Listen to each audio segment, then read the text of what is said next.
Alrighty, folks, I think it is becoming painfully obvious to anybody that is paying attention, but we are going to check just to make sure I am not nuts. And that is the fact that I think peak uncertainty is behind us. This does not mean we are out of the woods. This does not mean a recession is absolutely going to be avoided.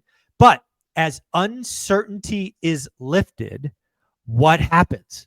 Well, people start making moves. And I've talked to real estate agents and brokers across the country, and more than 80% of them have said demand is up. But you know what? That is real estate agents. I want to talk to brokers. I want to talk to people doing loan applications. And we're going to have this conversation with Dustin and Jonathan from Convoy Home Loans and figure out what is going on with volume. So, guys, what say you? Is uncertainty lifting? Are people making moves? What's going on?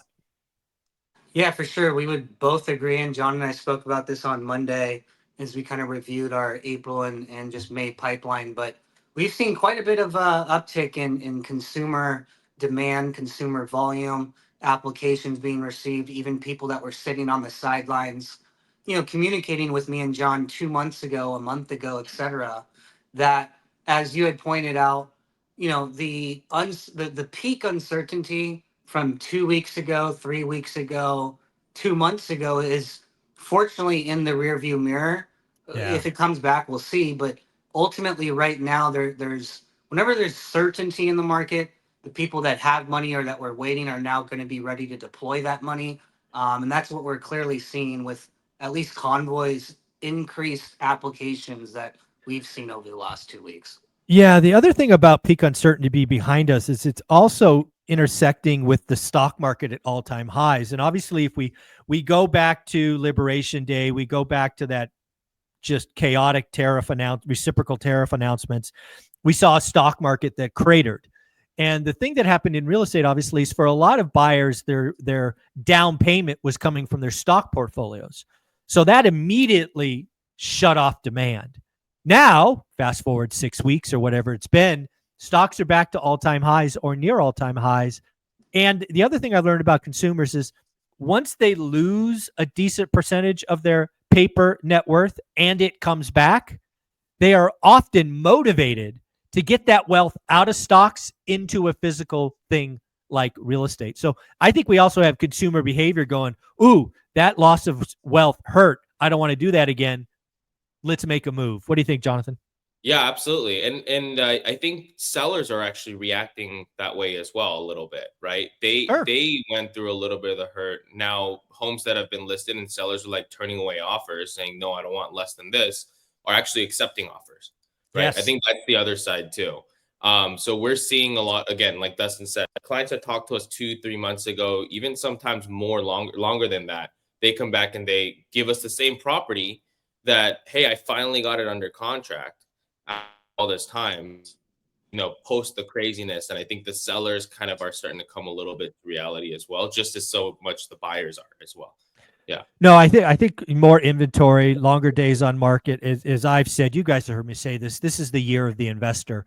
What does that mean? That means knowing your numbers, getting fixed rate debt, cash flow day one, and writing lots of offers and following up. The money is made in the follow up. So it does not surprise me that you guys got rock star participants that are going, hey, I finally got property XYZ for my price.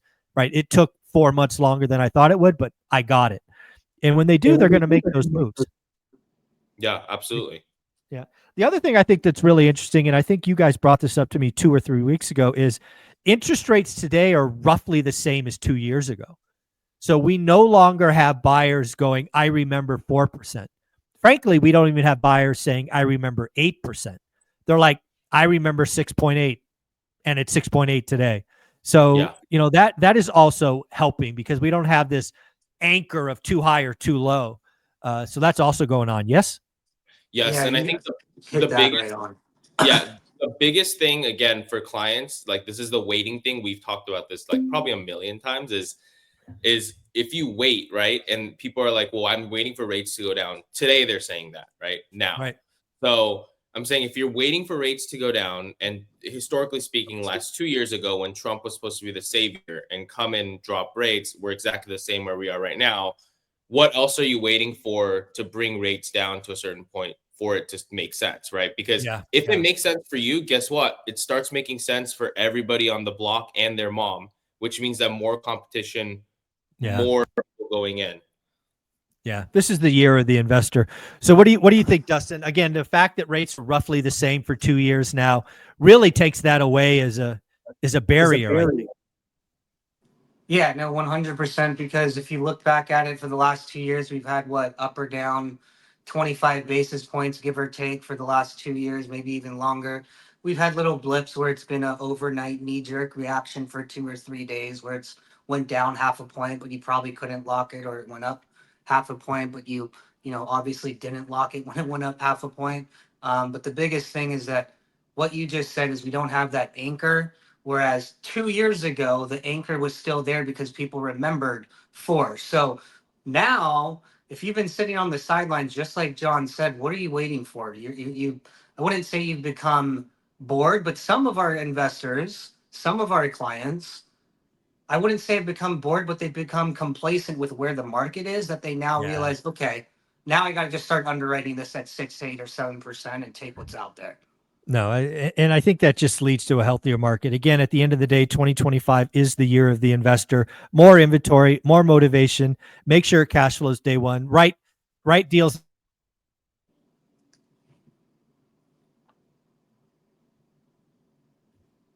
I lost Mike. John. Yeah, me too. Dang it. So then we know it's his. Yeah, can you guys hear me now? Oh yeah. Yeah. So yeah, I lost you there for a second. I don't know what's going on, but I was still talking, so I'm going to assume the video is good. Let's roll into product, because I think one of the things that's interesting now is we are having folks like Convoy and the folks that you work with create products that are right for the moment. So talk about new products that come out. We talked about, I think it was a 5.8 last week or something. Don't know if that's still around, but creating products that are right for the moment is a good idea. Yeah, absolutely. 5.8 right now. They obviously, from a rate sheet perspective, don't update like as quickly as conventional does. So obviously, we've seen the yields kind of shoot up like crazy again, right, over the last week. So I don't know if it'll be around come next week or if we can even lock it later this week. But as of right now, it's still on the rate sheet. And then in terms of new products, though, we're starting to see more investors, and by investors, I mean like the Wall Street hedge funds and the people that are buying the loans, trying to reward experienced investors. Ooh. And the way that they're doing that is we had a couple meetings with them, and they said that they want to target investors with like more than one property with 12 months of history that they've owned it, and with a debt coverage ratio above 1.2. And for those investors, purchase money, rate and term money is starting to get insane, because we priced something out yesterday. It was 80%, like 20% down. It was a 1.35 DSCR with a 5-year prepay, and the starting rate was a 6.3. Wow. Without buying it down. Wow. Where could you buy it down to, you think? The floor right now is like 6.1. Okay. So Okay. the reason though that they did that is because if, let's say, the client is not wanting to buy it down further, add extra costs because they're doing 20% minimum down, it still improves their cash on cash, so we've kind of put more emphasis on the no buy down rate instead of the buy down rate, because a lot I of the like clients that we've been seeing have been wanting more options that are more aggressive without the buy down. So I like it.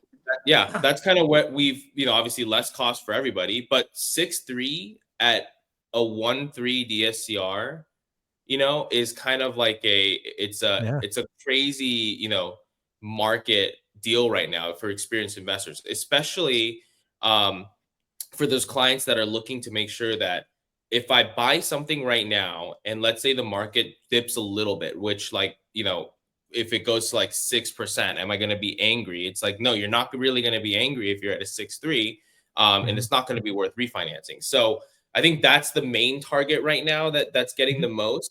Another product, like if you're not in that like as much experience wise, but you're still doing 20% down, We have other funds that are now being like pricing at mid-6, right? So Wow. that was a specific one. So 6.5, 6.6 without buying it down.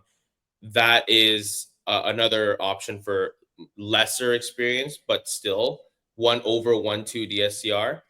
And that's another great option for that's below the market, because most 20% down DSCR right now is sitting at 6.9, right? 7.1. Yeah. Yeah. Yep. Yeah, so it's really interesting. Again, one rental at a time attracts obviously experienced investors, and if the barrier is one property with a tax return year, I think you're going to have a lot of ORAT fans kind of reach out to you and say, "Hey, tell me more, tell me more, tell me more." So if they wanted to get started on something like that, what do they do? Go to convoyhomeloans.com and let us know you came from more at. So folks, go to their page. There's a little blue box on the left that says more details or start now or something. Click that. On the bottom of the screen, there's a drop-down list that says, how'd you hear from us? That's where you have to say one rental at a time. When you do that, you get one of these two guys to help you. If you don't do that, I can't tell you who you're going to get, but it won't be one of these two guys. Thank you guys so much. Have a great week. Thank you. you.